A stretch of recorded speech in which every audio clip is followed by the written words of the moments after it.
Hi hello friends, welcome back. Premam സീരീസിൻ്റെ എല്ലാ എപ്പിസോഡും ഞാൻ ഈ ഒരു ചാനലിൽ അപ്ലോഡ് ചെയ്യാറുണ്ട്. അപ്പോൾ നിങ്ങൾക്ക് ഈ ഒരു ചാനൽ ഇഷ്ടമാവുകയാണെങ്കിൽ സബ്സ്ക്രൈബ് ചെയ്യാനും സപ്പോർട്ട് ചെയ്യാനൊന്നും മറക്കല്ലേ കേട്ടോ. ഇത് കഴിഞ്ഞിട്ടുള്ള നെക്സ്റ്റ് എപ്പിസോഡ് ഞാൻ ഓൾറെഡി അപ്ലോഡ് ചെയ്തിട്ട് ഈ വീഡിയോൻ്റെ താഴെ കമൻറ്റിൽ പിൻ ചെയ്ത് വെച്ചിട്ടുണ്ട്. അപ്പോൾ നിങ്ങൾ അതും കൂടെ ഒന്ന് കണ്ട് സപ്പോർട്ട് ചെയ്യണേ, ലൈക്കും ഹൈപ്പൊക്കെ തന്ന് സപ്പോർട്ട് ചെയ്യണേ കേട്ടോ. അധ്യായം 300. ഭൈരവിന്റെ മാറ്റം. ഇതേ സമയം നീലിമ മറ്റെന്തോ ചിന്തയിലായിരുന്നു.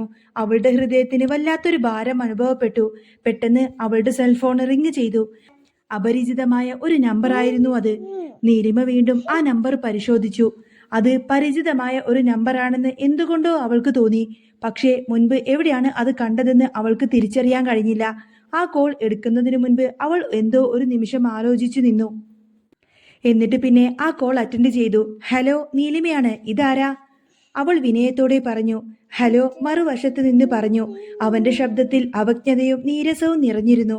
നീലിമ ചെറുതായി വിഷമിച്ചു. അവൾക്ക് ഈ ശബ്ദം എവിടെയോ കേട്ടതുപോലെ തോന്നി. അത് ആദിദേവാണോ അത്? അവൾ ചോദിച്ചു. കുറച്ചു നേരത്തേക്ക് അവിടെ നിശബ്ദത തളം കെട്ടി നിന്നു. ഓ, അപ്പോ നീ ഇപ്പോഴും എന്റെ പേരും എന്റെ ശബ്ദവും ഓർക്കുന്നുണ്ടല്ലേ? ഒരിടക്ക് പരിചിതമായ ഈ ശബ്ദം വീണ്ടും കേട്ടപ്പോൾ നീലിമയുടെ ഹൃദയത്തിലെ വികാരങ്ങൾ ഒരു നിമിഷത്തേക്ക് സങ്കീർണമായി. നമ്മൾ തമ്മിൽ സംസാരിച്ചിട്ട് എത്ര നാളായി? ആദി ചോദിച്ചു. നീലിമ അതിന് മറുപടി പറഞ്ഞില്ല. അവൾക്ക് അവനോട് സംസാരിക്കാൻ തന്നെ തോന്നിയില്ല. എങ്കിലും അവൾ ഫോൺ കട്ട് ചെയ്തതുമില്ല. അവൾ ഒരു ദീർഘനിശ്വാസം എടുത്തു ചോദിച്ചു. എന്തിനാ വിളിച്ചേ? എന്തെങ്കിലും ആവശ്യമുണ്ടോ? അവൾ ശാന്തമായി ചോദിച്ചു. ആദി ചിരിച്ചു. എന്താ നീ ഇത്ര സിമ്പിളായിട്ട് എപ്പോ ഞങ്ങളെയൊക്കെ അവജ്ഞതയോടെയാണോ കാണുന്നത്? അതുകൊണ്ടാണോ നിനക്കൊന്നും സംസാരിക്കാൻ? അവൻ പരുഷമായി പറഞ്ഞു. നീലിമക്ക് അത് കേട്ട് ദേഷ്യം തോന്നി. നീ ഇത്ര വൃത്തികെട്ടൊരു സ്ത്രീയാണെന്ന് എനിക്കറിയില്ലായിരുന്നു. നീലിമ ഉടനെ മുഖം ചുളിച്ചുകൊണ്ട് പറഞ്ഞു. എന്നെ അധിക്ഷേപിക്കാനാണോ നീ എന്നെ വിളിച്ചത്? എനിക്കിതിനൊന്നും ഇപ്പൊ സമയമില്ല. അപ്പൊ ശരി. അങ്ങനെ സംസാരിച്ച് തീരുന്നതിനു ശേഷം അവൾ ഫോണ് കട്ട് ചെയ്തു. ആദിയിൽ നിന്ന് ഒരക്ഷരം പോലും കൂടുതൽ കേൾക്കാൻ അവൾ ആഗ്രഹിച്ചില്ല. അവൾ അങ്ങനെ ഓരോന്നും ആലോചിച്ചുകൊണ്ട് ഫോൺ താഴേക്ക് വെക്കാൻ ഒരുങ്ങിയപ്പോൾ പെട്ടെന്ന് ആദിയിൽ നിന്നും ഒരു വോയിസ് മെസ്സേജ് അവൾക്ക് കിട്ടി. അവൾ ഉടനെ അത് ഓപ്പൺ ചെയ്തു നോക്കി. നീലിമ, നീ ഉടനെ ഭൈരവിന്റെ വീട്ടിൽ നിന്നും ഇറങ്ങി എൻ്റെ അടുത്തേക്ക് വരണം. എനിക്ക് നിന്നെ കാണണം. ഉടനെ എന്നെ വന്ന് കണ്ടില്ലെങ്കിൽ നീ ഖേദിക്കും. നീലിമ അത് കേട്ടു നോക്കി സ്തംഭിച്ചു നിന്നു. അവൻ എന്തിനാണ് തന്നെ കാണാൻ വിളിക്കുന്നതെന്ന് അവൾക്ക് മനസ്സിലായില്ല. ആദിയുടെ മെസ്സേജ് വീണ്ടും വീണ്ടും കേട്ടു നോക്കി. നീലിമയുടെ മുഖം ചുളിഞ്ഞു. അവളുടെ ഓർമ്മയിൽ ആദി പണ്ടൊരു നല്ല മനുഷ്യനായിരുന്നു. വളരെ സാധു, അതുമാത്രല്ല സുന്ദരനായ ഒരു വ്യക്തിത്വമായിരുന്നു. ഒരിക്കൽ അവൾ അവനെ അഗാധമായി സ്നേഹിച്ചിരുന്നു. എപ്പോഴാണ് അവൻ ഇത്രയും ക്രൂരനായത്? അവൾ അത്ഭുതപ്പെട്ടു. അവൾ തന്റെ ഫോണ് മാറ്റിവെച്ച് ആദിയുടെ ഭീഷണി അവഗണിക്കാൻ തീരുമാനിച്ചു. കാര്യങ്ങൾ കൂടുതൽ സങ്കീർണമാക്കാൻ അവൾക്ക് ആഗ്രഹമുണ്ടായിരുന്നില്ല. അവൾക്ക് ഇതിനകം തന്നെ എല്ലാം കൊണ്ടും കേട്ടൊക്കെ മതിയായിരുന്നു. പഴയ ആളുകളുമായി സൗഹൃദം സ്ഥാപിക്കാൻ അവൾക്ക് താല്പര്യമുണ്ടായിരുന്നില്ല. അധികം താമസിയാതെ ആദിയിൽ നിന്നും മറ്റൊരു വോയിസ് മെസ്സേജ് കൂടി വന്നു. അത് ഇങ്ങനെയായിരുന്നു. നീലിമ, ഞാൻ പറയുന്നത് നീ ചെയ്യുന്നതാണ് നല്ലത്. അല്ലെങ്കിൽ നാളെ സിദ്ധാർത്ഥിന്റെ കല്യാണ സമയത്ത് നീ നാണം കെടും. അവൻ പറഞ്ഞു നിർത്തി. അതേസമയം നീലിമയുടെ മറുപടിക്കായി ആദി കാത്തുനിന്നു. ആ സന്ദേശം അയച്ചതിനു ശേഷം അവന്റെ അവസ്ഥ കുറച്ച് മോശമായിരുന്നു. നീലിമ മറുപടി അയക്കുമെന്ന് അവൻ പ്രതീക്ഷിച്ചിരുന്നു. എന്നാൽ നീലിമ ഉത്തരമൊന്നും നൽകിയില്ല. അവൾ മറുപടി അയക്കാത്തതിൽ അവന് നല്ല നീരസമുണ്ടായിരുന്നു. അവൾ ഭൈരവിന്റെ കൂടെ താമസിക്കുന്നത് തന്നെ അവന് ഇഷ്ടമായിരുന്നില്ല. എന്നാലും അവളോട് അതിനെക്കുറിച്ച് ചോദിക്കാൻ അർഹതയില്ലാത്തതുകൊണ്ടാണ് അവൻ നിസ്സംഗത പാലിച്ചത്. ഭൈരവ് അവളെ കൂടെ താമസിപ്പിച്ചത് അവനെന്തോ നേട്ടമുള്ളത് കൊണ്ടാണെന്നാണ് ആദി വിശ്വസിച്ചത്. നീലിമയും ഭൈരവും തമ്മിലുള്ള ബന്ധത്തെക്കുറിച്ച് ആദിയുടെ ധാരണ എങ്ങനെയായിരുന്നുവെങ്കിലും സത്യത്തിൽ അത് അങ്ങനെയൊന്നും അല്ലായിരുന്നു.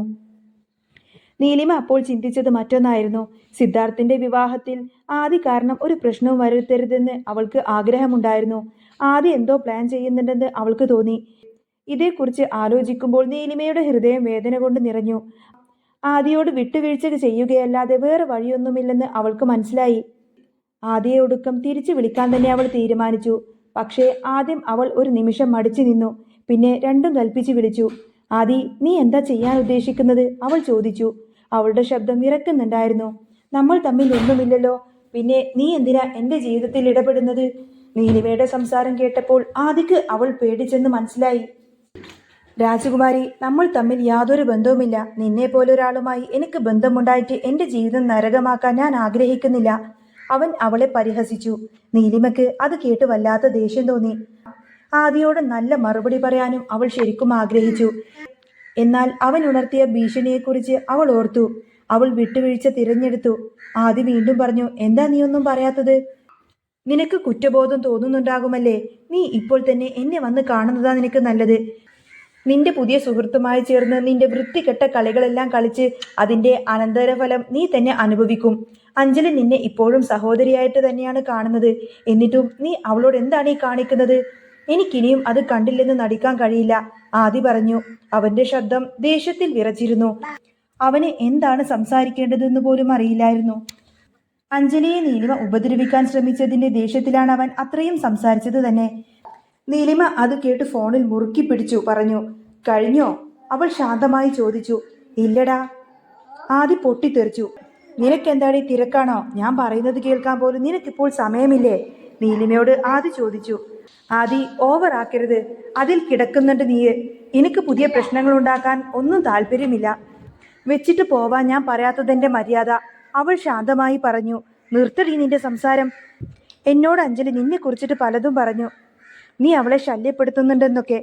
അവൾ നുണ പറയില്ല, അവൻ പറഞ്ഞു. നീലിമയ്ക്ക് അവൻ എന്താണ് പറയുന്നതെന്ന് പോലും മനസ്സിലായില്ല. എങ്കിലും അവൾ ക്ഷമ കാണിച്ചു.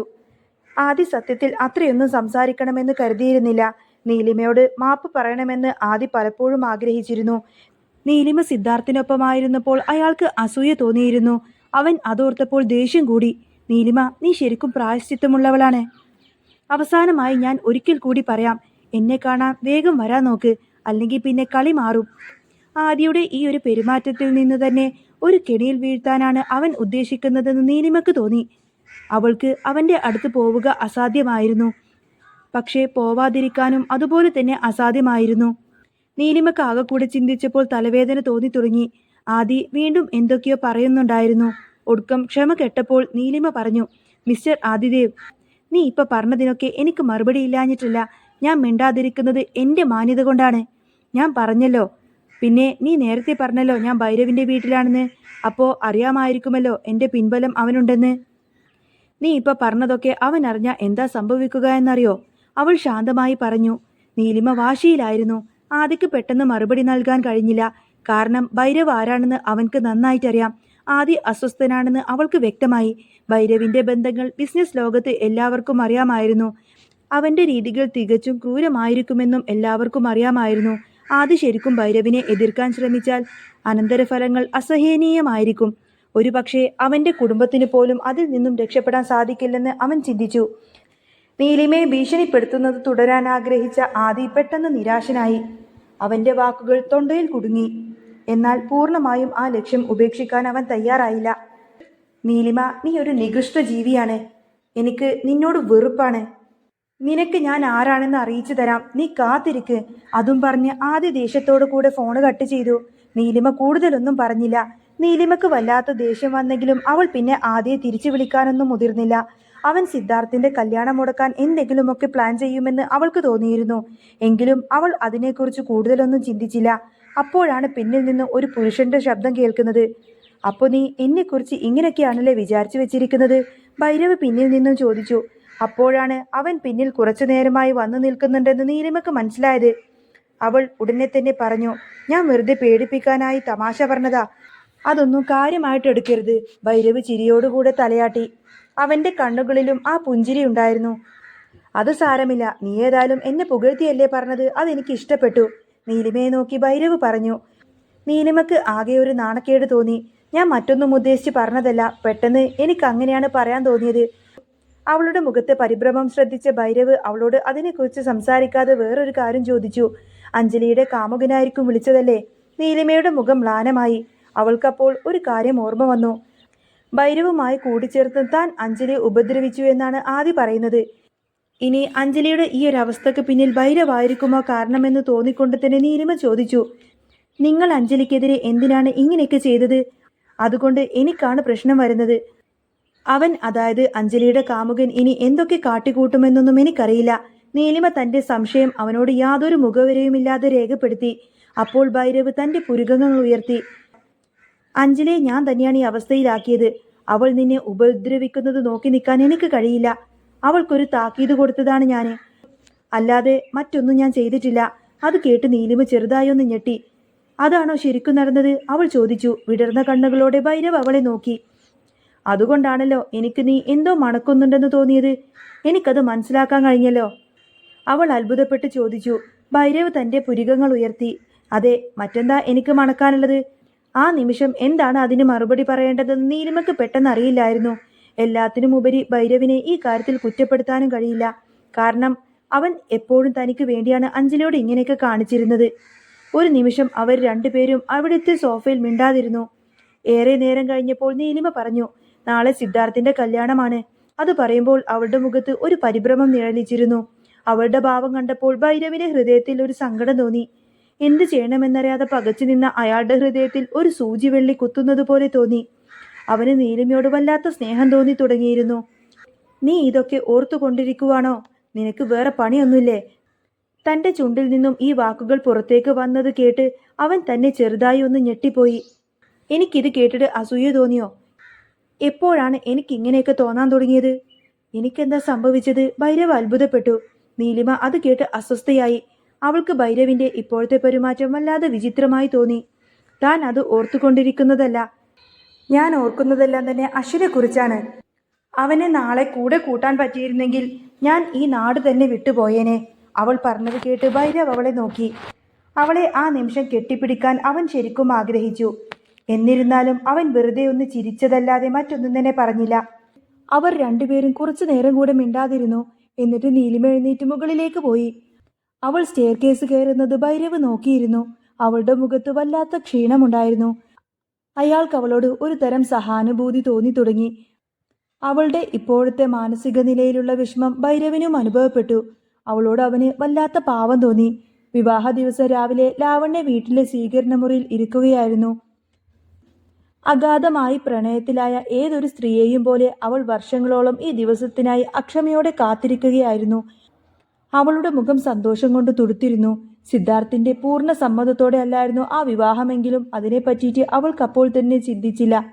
അവളെ സംബന്ധിച്ചിടത്തോളം വിശ്വഗ്രൂപ്പിന്റെ മരുമകളാകുക എന്നത് മാത്രമായിരുന്നു ലക്ഷ്യം. അത് നേടിയെടുക്കാൻ സാധിച്ചാൽ അവൾക്ക് ജീവിത ലക്ഷ്യം നേടിയതുപോലെ തന്നെയാണ്. ആ ലക്ഷ്യം നേടിയാൽ അവളുടെ ജീവിതകാലം മുഴുവൻ അവൾക്ക് വലിയ സ്വാധീനമുള്ള ഒരു സ്ഥാനം ആസ്വദിക്കാൻ കഴിയും. ഇതിനെല്ലാം പുറമെ സിദ്ധാർത്ഥിന്റെ മാതാപിതാക്കളുടെ സപ്പോർട്ടും അവൾക്ക് ഉണ്ടായിരുന്നു. വിശ്വഗ്രൂപ്പിന്റെ കോടിക്കണക്കിന് വരുന്ന സ്വത്തുക്കളെല്ലാം കൈക്കലാക്കുക എന്ന് മാത്രമാണ് അവൾക്കുണ്ടായിരുന്ന ഒരേ ഒരു ഉദ്ദേശം. സിദ്ധാർത്ഥിന്റെ സമ്മതമില്ലായ്മയോ ഇഷ്ടക്കുറവോ ഒന്നും അവളെ ബാധിച്ചിരുന്നില്ല. അവൾ അപ്പോൾ അവളുടേതായ ലോകത്ത് വളരെയധികം സന്തോഷവതിയായിരുന്നു. അങ്ങനെ സന്തോഷത്തിൽ ഇങ്ങനെ സ്വപ്നം കണ്ടിരിക്കുന്ന ലാവണ്യെ കാണിച്ചുകൊണ്ടാണ് കേട്ടോ ഇന്നത്തെ ഈ ഒരു എപ്പിസോഡ് പൂർണ്ണമാവുന്നത്. ഇത് കഴിഞ്ഞിട്ടുള്ള എപ്പിസോഡ് ഓൾറെഡി ഞാൻ ഈ ഒരു വീഡിയോന്റെ താഴെ കമന്റിൽ പിൻ ചെയ്ത് വെച്ചിട്ടുണ്ട്. പിന്നെ ഈ ഒരു ചാനലിന്റെ കമ്മ്യൂണിറ്റി പോസ്റ്റിലും കൊടുത്തിട്ടുണ്ട്. അപ്പോൾ ഇനി നെക്സ്റ്റ് എപ്പിസോഡ് കാണാൻ താല്പര്യം ഉണ്ടെങ്കിൽ കമന്റ് ചെയ്തോളൂ കേട്ടോ. ഇനി നെക്സ്റ്റ് വീഡിയോ ആയിട്ട് വരാം. ബൈ.